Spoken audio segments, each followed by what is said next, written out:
நீங்கள் இப்போ என்ன வேலை செஞ்சுட்டு இருந்தாலும் அப்படியே ஒரு செகண்ட் பாஸ் பண்ணிட்டு உங்களோட ஃபர்ஸ்ட் ரூம்மேட்டை பற்றி நினச்சி பாருங்கள். ஏன்னா நான் இப்போ ஒரு கதை சொல்ல போகிறேன். நான் பெருசாக அந்த ஹாஸ்டல்லாம் இருந்தது இல்லைங்க. ஃபர்ஸ்ட் டைம் காலேஜுக்கு தான் ஹாஸ்டல் போய் சேர்ந்தேன். அப்போ எனக்கு ரூம்மேட்டை கிடச்சது தான் இந்த மைத்ரேயன். ஃபர்ஸ்ட் டைம் பார்க்கும்போது என்னடா இவ்வளோ அப்பாவியாக இருக்காங்க அப்படின்னு நினச்சேன். அப்போ தான் my intuition failed for the first time.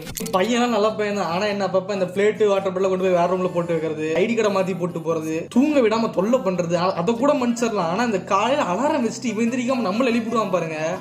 அப்போ தான் தலகணி வச்சு அமுத்தி கொண்டுடலாமான்னு அளவுக்கு கோவம் வரும். ஆனால் என்ன மனசாட்சி கேட்கல. அதனால தான் பொழைச்சிட்டு இருக்கேன் இன்றைக்கி வரைக்கும். ஹாஸ்டலுக்குள்ள ஒரு நாய் சுற்றிட்டு இருக்கோம். அதை கூட்டு வந்து ரூம்மேட்டை வச்சுட்டு அவனை துரத்தி விட்டுலாமாங்கிற அளவுக்கு யோசிச்சிருக்கேன். ஆனால் பண்ணலை. என்னதான் இவன் இவ்வளோ பண்ணாலும் என்னோட ஹாஸ்டல் டேஸ் பியூட்டிஃபுல்லாக இருந்ததுக்கு இவனுக்கு ஒரு முக்கிய பங்கு இருக்குது. நான்லாம் ஒரு நாள் ரூம் க்ளீன் பண்ணது கிடையாது. அசிங்கமாக திட்டுவான், இருந்தாலும் அவனை க்ளீன் பண்ணிடுவான். நடுவில் வேற ஒரு அடி வாங்கிட்டேன். பெரிய அடி தான். ரொம்ப ரொம்ப லோவஸ்ட்டுக்கே போயிட்டேன். அப்பவும் என் கூட இருந்தான், என்டர்டெயின் பண்ணான்.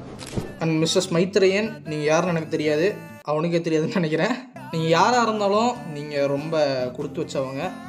ஏன் சொல்கிறேன்னா, நான் உங்களோட ஒரு வருஷம் குடும்பம் நடத்தியிருக்கேன், ரூம் ஷேர் பண்ணியிருக்கேன். அண்ட் மைத்ரேயன் பெப்பே, நம்ம இப்போ என்ன தான் ஒரே ரூமில் இல்லைனாலும் என் ஹார்ட்டில் என்றைக்குமே உனக்கு ஒரு ரூம் இருக்குது. Happy birthday, bye, love you.